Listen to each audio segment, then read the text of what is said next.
अस्सलामुअलैकुम my social media family. उम्मीद करती हूँ कि आप सब लोग हिफ्ज़ अमान से होंगे, खुशबाश होंगे जनाब।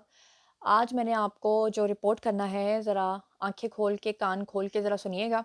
और आज का थंबनेल मैं आपको बता दूँ कि जैसा कि आप लोगों ने रीड कर लिया है कि ज़मान पार्क जो है, उसके बारे में एक नया ट्रेंड चल रहा है इस वक़्त ट्विटर के ऊपर कि वो ज़मान पार्क नहीं बल्कि ज़ना का अड्डा बन गया है। वहाँ से कुछ ऑडियोज़ और वीडियोज़ लीक हो गई हैं और ख़ास तौर पे जो पीटीआई की रहनुमा हैं यास्मीन राशिद, उनकी और उनकी कारकुन के दरमियान बातें शुरू हो गई हैं उन ख़वातीन के मुतल्लिक जो वहाँ पर आती हैं और खुलेआम जो है वो ज़नाकारी कर रही हैं या इस तरह की चीज़ों में वो इन्वॉल्व पकड़ी गई हैं और उनको कोई नहीं रोक रहा, ना गवर्नमेंट की तरफ से रोका जा रहा है और ना दूसरी साइड से रोका जा रहा है। इसके ऊपर कुछ और ज़्यादा प्रोपेगेंडा भी किया जा रहा है अपोज़िट साइड से और बहुत ही गंदा और बुरा भला कहा जा रहा है उन ख़वातीन को, जो पहले ही आपको याद है कि शुरू से जो इमरान खान को सपोर्ट करने वाली ख़वातीन हैं, जब वो धरनों में जाती हैं या जब वो इवेंट्स में जाती हैं, तो उनको बहुत ही बुरी निगाह से दूसरी साइड से तनकीद का सामना करना पड़ता है।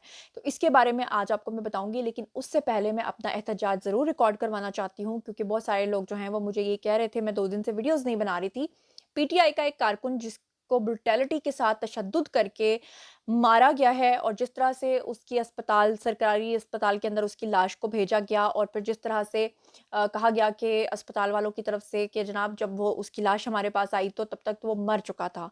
और कुछ लोग कह रहे हैं कि उसका ज़हनी तवाज़ुन ठीक नहीं था, लेकिन जो कुछ भी था, उसको मारना, उसके ऊपर तशद्दुद करना, इसको मैं सख्ती से कंडेम करती हूँ, सख्ती से कंडेम करती हूँ। चाहे कोई किसी भी पार्टी का हो, किसी भी पार्टी का सपोर्टर हो, किसी को हक नहीं है कि किसी को मार दिया जाए, जान से मार दिया जाए। इसके ऊपर यकीन करें कि जितना एहतजाज किया जाए कम है। और दूसरी साइड पे मैं आपको साथ में अपडेट भी कर दूँ कि जो लोग उस शख्स को मार कर या उसकी मदद के लिए या जैसे भी करके उसको लेकर आए हैं अस्पताल, वो दोनों अफ़राद की सीसीटीवी फुटेज भी सामने आ गई है और वो दोनों अफ़राद जो है पकड़े भी जा चुके हैं और इस वक़्त उनसे तफ्तीश का अमल जारी है। बहुत जल्द आपके सामने रिपोर्ट आ जाएगी कि उसको असल में मारा किसने है। कुछ लोग जो हैं वो इल्ज़ामात ये आयद कर रहे हैं कि पीटीआई के अपने ही कारकुनान ने उस शख्स को, क्योंकि उसका ज़हनी तवाज़ुन ठीक नहीं था, उसको तशद्दुद का निशाना इसलिए बनाया, उसको मारा और फिर उसको फोर्ट्रेस के ब्रिज के पास जो है उसको फेंका। इसलिए उस पे इल्ज़ाम लगाया जा रहा है कि जी इसलिए उसको मारा गया ताकि पीटीआई की जो हाइप है उसको ज़्यादा किया जा सके। और दूसरी तरफ जो पीटीआई के सपोर्टर्स हैं वो इल्ज़ाम लगा रहे हैं गवर्नमेंट की तरफ कि उन्होंने जो है तशद्दुद करके मारा। कुछ लोग एजेंसीज़ की तरफ इसका इशारा लेकर जा रहे हैं, कुछ लोग पुलिस की तरफ लेकर जा रहे हैं। तो असल जो रिपोर्ट है वो आपके सामने आ जाएगी और इंशाल्लाह पूरी ईमानदारी के साथ हम हक़ाइक़ आपके सामने रखेंगे। अब जनाब मैं आपके सामने आ जाती हूँ, बात कर लेते हैं जी ज़मान पार्क ज़ना का अड्डा क्यों बन गया है?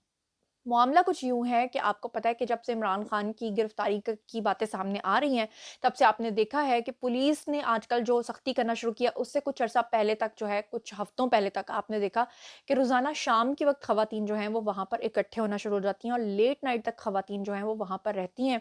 मगर आपको पता है कि जो धरने होते हैं या जो इस तरह के जलसे जुलूस होते हैं, उसपे ख़वातीन की एक बड़ी तादाद जो है जब वो शामिल होती है, तो आपने हर दफ़ा देखा होगा कि कोई ना कोई हजूम के अंदर ख़वातीन के साथ बदतमीज़ी ज़रूर होती है।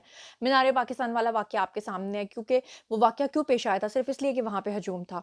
उसके बाद आपने देखा कि और भी कितने सारे वाक़यात हैं। ये पिछली दफ़ा भी जलसा जुलूसों में हमने देखा ख़वातीन के कपड़े फाड़ दिए गए। कई कई ख़वातीन तो बेहोश हो जाती थीं, फिर उनको उठा के ले जाया जाता था अलग से।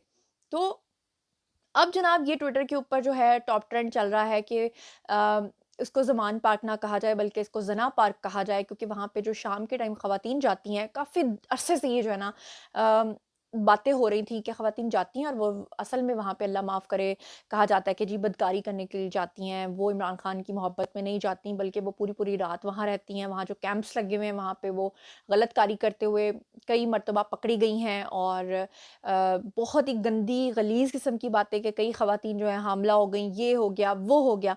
मगर ऐसे में जब ये सारी बातें हो रही थीं और हम सब समझ रहे थे कि ये प्रोपेगेंडा है और कुछ भी नहीं है, इतना भी कोई नहीं होता कि इस हद तक पहुँच जाए, तो ऐसी सूरत-ए-हाल में क्या होता है कि अचानक से पीटीआई की जो रहनुमा हैं, यास्मीन राशिद और उनकी एक कारकुन है जी नौशीन, इनकी एक ऑडियो लीक हो जाती है।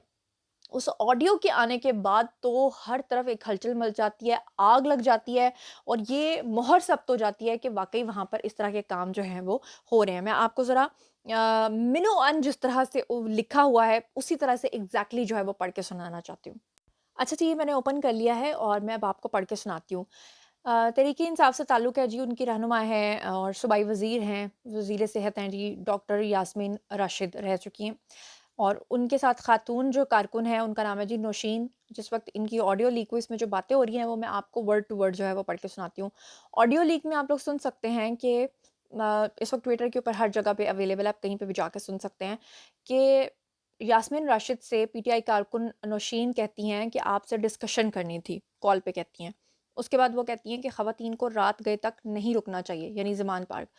پھر وہ کہتی ہیں لیکن یہ خواتین آتی ہی شام کو ہیں اور دن کو نہیں آتی. اس کے بعد وہ کہتی ہیں رات کو 1 سے 2 بجے تک دوسرے آدمیوں کے کیمپس میں بیٹھی رہتی ہیں.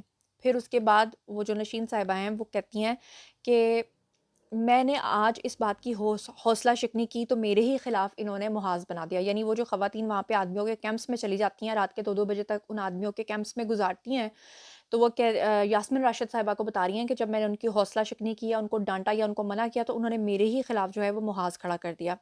اب جواب میں یاسمین راشد صاحبہ کہتی ہیں کہ تو پھر کرنے دو، یعنی جو وہ کر رہی ہیں ان کو کرنے دو، اور کہتی ہیں کہ تم اس کی ذمہ دار نہیں ہو. پھر اس کے بعد نوشین صاحبہ دوبارہ سے بولتی ہیں اور وہ کہتی ہیں کہ آپ نے ہی کہا تھا کہ 10 بجے کے بعد عورتیں یہاں پر نہ رکیں. تو پھر اس کے بعد یاسمین راشد صاحبہ آگے سے کہتی ہیں کہ ٹھیک ہے اگر وہ رکتی ہیں تو پھر اپنے رسک پہ رکیں. اس کے بعد وہ کہتی ہیں ہماری طرف سے نہ رکیں، اگر اس کے باوجود بھی وہ رکتی ہیں تو کوئی مسئلہ نہیں، کوئی مسئلہ ہوا تو ان کو ہوگا. یعنی وہ کہتی ہیں کہ ٹھیک ہے 10 بجے تک کا ٹائم ہے، عورتوں کو بتا دو، اگر اس کے بعد بھی وہ رکتی ہیں اور ان کے ساتھ کچھ بھی ایسا ویسا ہوتا ہے تو اس کی ذمہ دار وہ خود ہیں، ہم ان کی ذمہ دار نہیں ہیں. پھر اس کے بعد پی ٹی آئی کی جو کارکن ہے نوشین، وہ کہتی ہیں کہ دن میں کوئی بھی ڈیوٹی نہیں دیتا، مطلب دن کو کوئی بھی عمران خان کا جیالہ کارکن وہاں پر نہیں آتا اور نہ ہی کوئی خاتون آتی ہے. سب کو اٹریکشن ہوتی ہے، یہ ورڈ پہ ذرا غور کیجیے گا، وہ کہہ رہی ہیں کہ سب کو اٹریکشن ہوتی ہے کہ رات میں جائیں. اس کا مطلب آپ سمجھ گئے ہوں گے کہ وہ کوڈ ورڈ میں ان کو بتانا چاہ رہی ہیں کہ رات کے وقت خواتین وہاں پر کیوں آتی ہیں. پھر یاسمین راشد صاحبہ آگے سے جواب دیتی ہیں اور کہتی ہیں کہ جو جس وقت آنا چاہے دن میں بھی تھوڑی بہت ضرور آ جائیں. یعنی وہ اصل میں التجا یہ کرنا چاہ رہی ہوں کہ اوبویسلی جتنے بھی پولیٹیشینز ہوتے ہیں ان کی کوشش ہوتی ہے کہ زیادہ سے زیادہ کارکنوں کو جمع کیا جائے. وہ کہہ رہی ہیں کہ اگر رات کو کتنی بھی دیر تک رکنا چاہے، کچھ بھی کرنا چاہے، اس کے ذمہ دار ہم نہیں ہیں، لیکن دن کو بھی لوگوں کو آنا چاہیے. پھر وہ کہہ رہی ہیں کہ نوشین صاحبہ سامنے سے کہتی ہیں کہ آپا تھوڑا ڈسپلن بھی تو کرنا ہوتا ہے کہ نہیں، کویسچن مارک. یعنی وہ استفسار کرتی ہیں، سوالیہ انداز میں پوچھتی ہیں کہ آپ ہی نے کہا تھا کہ ڈسپلن کرو، تو اب تھوڑا ڈسپلن بھی ہم نے کرنا ہوتا ہے یا نہیں کرنا ہوتا. اس پہ ڈاکٹر یاسمین راشد جو ہیں وہ خاتون کارکن کو جواب دیتی ہیں کہ بیٹا اتنی مہربانی کرنا تم بس کہ ان کے پاس حاضری لگوایا کرو، تم چھوڑو فکر نہ کرو، جو جس وقت آتا ہے آنا چاہتا ہے آئے اور جتنی دیر تک رکنا چاہتا ہے رکے. ان کا کہنے کا مقصد ہے کہ بس زمان پارک آ کے حاضری لگا دو، اس کے بعد کوئی کسی کے کیمپ میں جا رہا ہے، کوئی کچھ بھی کر رہا ہے، کوئی غلط کاری کر رہا ہے، اس کے ذمہ دار ہم نہیں ہیں.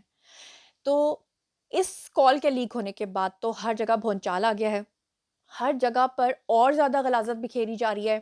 اور وہ خواتین جو بیچاری واقعی اس لیے جاتی ہوں گی کہ ان کا لیڈر ہے یا وہ اس کو مانتی ہیں، وہ بھی اب اس چکی میں پسیں گی. لیکن میری سمجھ سے باہر ہے کہ وہ گھر والے کس طرح کے ہوتے ہوں گے جو اپنی گھر کی عورتوں کو باہر نکال دیتے ہیں اور رات کے 2 بجے تک بھی وہ نہیں پوچھتے کہ بھئی وہ واپس کیوں نہیں آ رہی، وہ بھی جلسے میں یا زبان پارک میں یا اوپنلی وہ کس طرح سے مطلب اجازت دے سکتے ہیں. یہ میری سمجھ سے باہر ہے. اس کا جواب میں آپ لوگوں کے پاس چھوڑ کے جا رہی ہوں، آپ لوگوں نے مجھے دینا ہے، میں آپ کو پھر پرسنلی جواب دوں گی. مزید خبریں، ولاگز، انٹرویوز اور سیاسی تجزیے جاننے کے لیے میرے سے کنیکٹڈ رہنا ہرگز مت بھولیے گا. چینل کو سبسکرائب کر لیجیے گا. اپنا بہت خیال رکھیے گا. اللہ نگہبان.